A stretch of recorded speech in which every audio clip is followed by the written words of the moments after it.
Hoy hablaremos sobre la reforma al Poder Judicial impulsada por el presidente de México, Andrés Manuel López Obrador. Veremos en qué consiste esta reforma y analizaremos los riesgos que podría traer para la separación de poderes y la autonomía del Poder Judicial.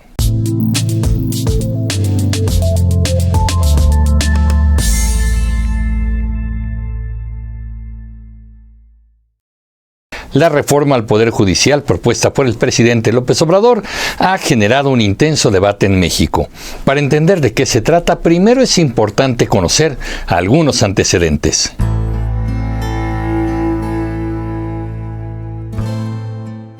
Andrés Manuel López Obrador asumió la presidencia de México en diciembre de 2018. Desde el inicio de su mandato ha promovido una serie de reformas con el objetivo, según palabras suyas, de transformar al país, combatir la corrupción y fortalecer la justicia social. Una de sus iniciativas más controvertidas es la reforma al Poder Judicial, impulsada prácticamente hacia el final de su sexenio y que quiere aprobar a toda costa antes de que deje el poder.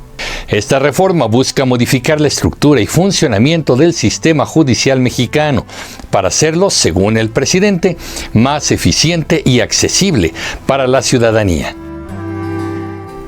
Las principales propuestas de la reforma. Estas propuestas incluyen cambios estructurales y operativos que tienen como objetivo, según el gobierno, mejorar la justicia en México.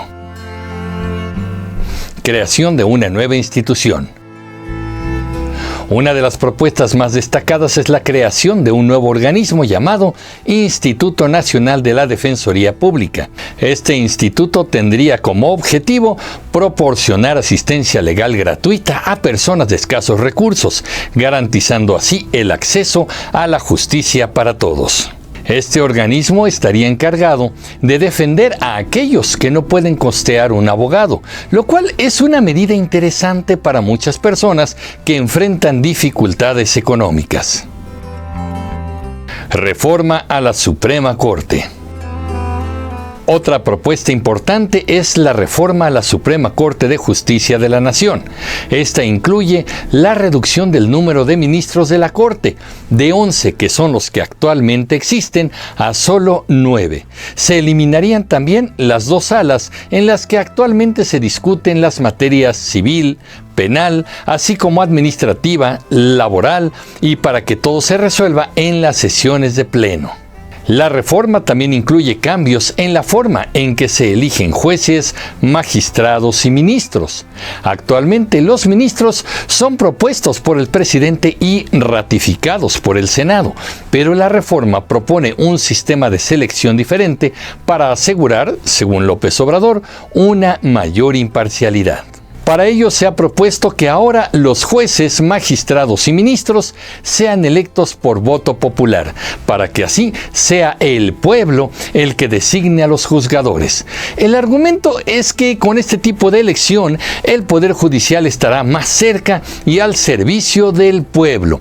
Esta medida es la que más polémica ha desatado, ya que esta supuesta elección popular trae consigo muchos problemas logísticos, económicos y el más grave de todos, que los candidatos a jueces, magistrados y ministros podrían estar afiliados a los intereses de los partidos políticos y grupos de poder que los estarían apoyando, poniendo así en riesgo la ya de por sí débil autonomía de los juzgadores. Los candidatos a jueces, magistrados y ministros podrían incluso ser apoyados por mafias y grupos del crimen organizado, para así tener juzgadores afines a sus intereses y tener garantía de impunidad.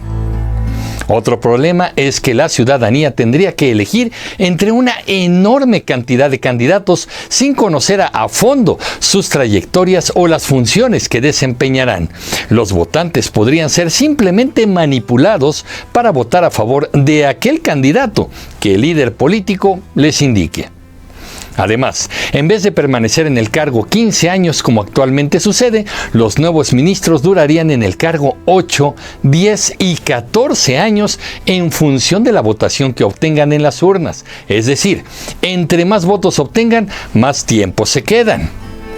Un punto polémico en la reforma es que se propone que los funcionarios actuales deberían retirarse de su cargo y de un plumazo elegir a nuevos ministros, magistrados y jueces. Es decir, que se vayan todos los que están y lleguen nuevos juzgadores. Muchos argumentan que hay casos exitosos en los que los jueces son electos por voto popular y se suelen citar ejemplos como Bolivia y algunos estados de la Unión Americana. Sin embargo, estos mismos ejemplos han documentado fallos o sentencias erróneas o malintencionadas solo para satisfacer a los electores. Los casos de Bolivia y los Estados Unidos han demostrado que la elección popular hace que los juzgadores estén más interesados en los próximos comicios que en impartir justicia. Si esto no fuera suficientemente grave, López Obrador expresó una reciente ocurrencia al decir que se deberían eliminar el requisito de 10 años de experiencia para ser juez, ya que, según él, ese tiempo le da oportunidad a los abogados de aprender malas mañas y volverse corruptos. Así que su propuesta al eliminar el requisito de experiencia es poder contar con jóvenes recién egresados de las universidades sin corrupción y con ideales de justicia.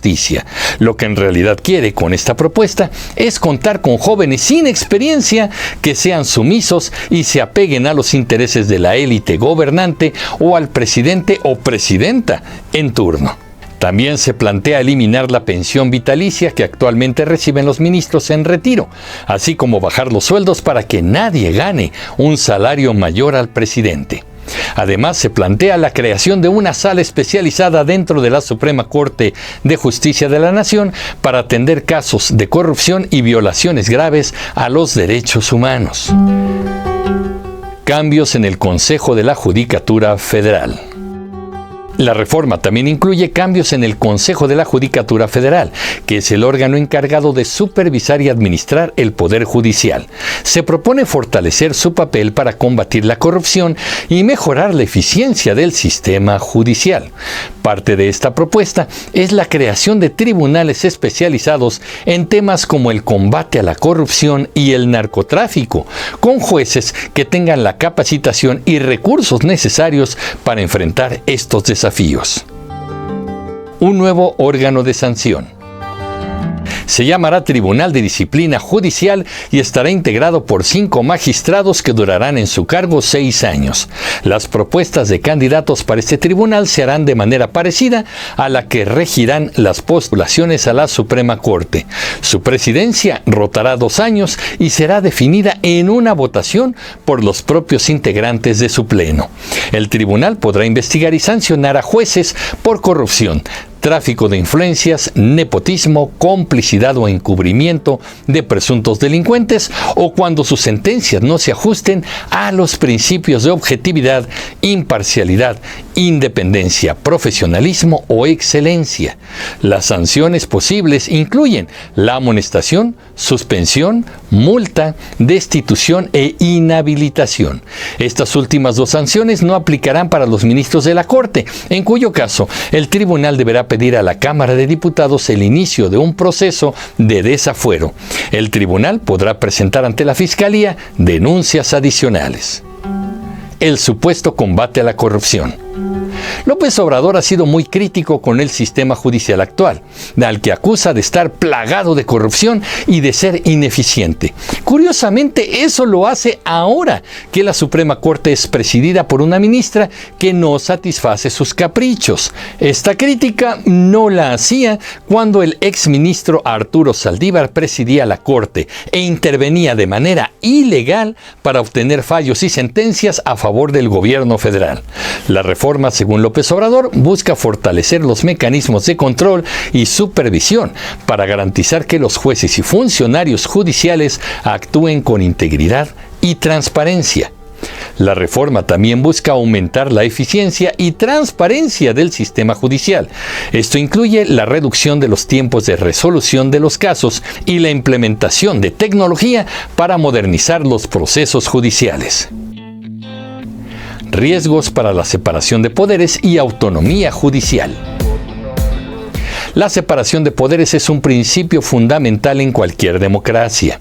Este principio establece que los poderes ejecutivo, legislativo y judicial deben funcionar de manera independiente para evitar abusos de poder.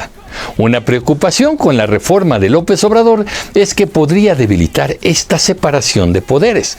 La reducción del número de ministros de la Suprema Corte y los cambios en su selección podrían dar al presidente una mayor influencia sobre el Poder Judicial, lo que pondría en riesgo su independencia. La autonomía judicial es crucial para garantizar que los jueces puedan tomar decisiones basadas en la ley y no en presiones políticas. La reforma propuesta por López Obrador podría poner en riesgo esta autonomía si se percibe que los nuevos mecanismos de supervisión y control están influenciados por el Ejecutivo. Además, la creación de tribunales especializados y la reestructuración del Consejo de la Judicatura Federal podrían llevar a una mayor centralización del poder, lo que podría dificultar la independencia de los jueces y magistrados. Otro riesgo es la politización del sistema judicial. Si los nuevos jueces y magistrados son percibidos como leales al presidente o su partido, esto podría minar la confianza pública en la imparcialidad del Poder Judicial. El discurso demagógico de que el Poder Judicial debe servir al pueblo trae una trampa. En realidad, las decisiones y sentencias siempre deben estar acordes a la justicia, a las leyes y a la Constitución, no a quien los políticos quieran favorecer para parecer más simpáticos o buenos. La confianza en el sistema judicial es esencial para la democracia. Si los ciudadanos creen que los jueces están influenciados por intereses políticos, esto podría debilitar la legitimidad del sistema judicial y, por ende, el Estado de Derecho en México. Vamos a ver algunas perspectivas y opiniones sobre la reforma. Hay diversos puntos de vista, tanto a favor como en contra de esta iniciativa. Apoyos a la reforma. Los defensores de la reforma, en su mayoría pertenecientes al partido en el poder o afines a él, argumentan que es necesaria para combatir la corrupción y mejorar la eficiencia del sistema judicial. Afirman que los cambios propuestos fortalecen el acceso a la justicia y garantizan que los jueces actúen de manera más transparente y responsable. También destacan que la creación del Instituto Nacional de la Defensoría Pública es un paso importante para garantizar que todos los ciudadanos, especialmente los más vulnerables, tengan acceso a representación legal de calidad. Críticas a la reforma. Por otro lado, los críticos de la reforma advierten sobre los riesgos para la independencia judicial y la separación de poderes. Argumentan que los cambios propuestos podrían dar al presidente o presidenta un control excesivo sobre el poder judicial, lo que podría llevar a la politización del sistema judicial. También señalan que la reestructuración del Consejo de la Judicatura Federal y la creación de tribunales especializados podrían centralizar demasiado el poder y comprometer la autonomía de los jueces. Un poder que venga solo del centro puede hacer que los jueces ya no tengan independencia para emitir sentencias basadas en la ley. La perspectiva internacional. A nivel internacional, la reforma también ha generado preocupación.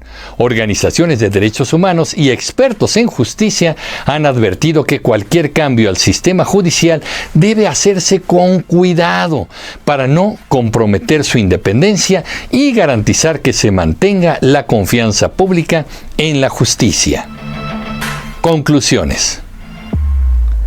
La reforma al Poder Judicial impulsada por el presidente Andrés Manuel López Obrador es un tema complejo y de gran importancia para el futuro de México.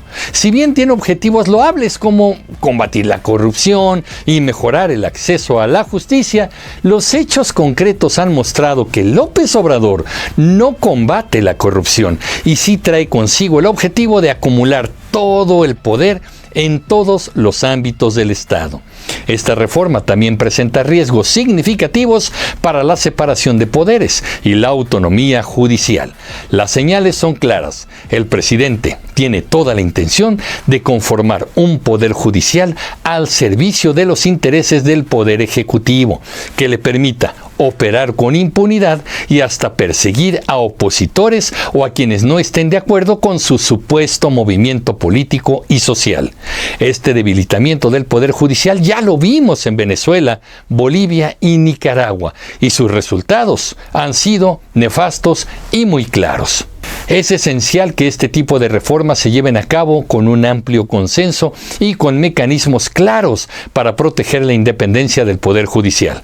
La confianza en el sistema judicial es fundamental para la democracia y el Estado de Derecho. ¿Pero qué opinan, comunicativos? Yo soy Emilio Pineda y los espero en el próximo capítulo de Comunicreando. Pásenla bien. Hasta pronto.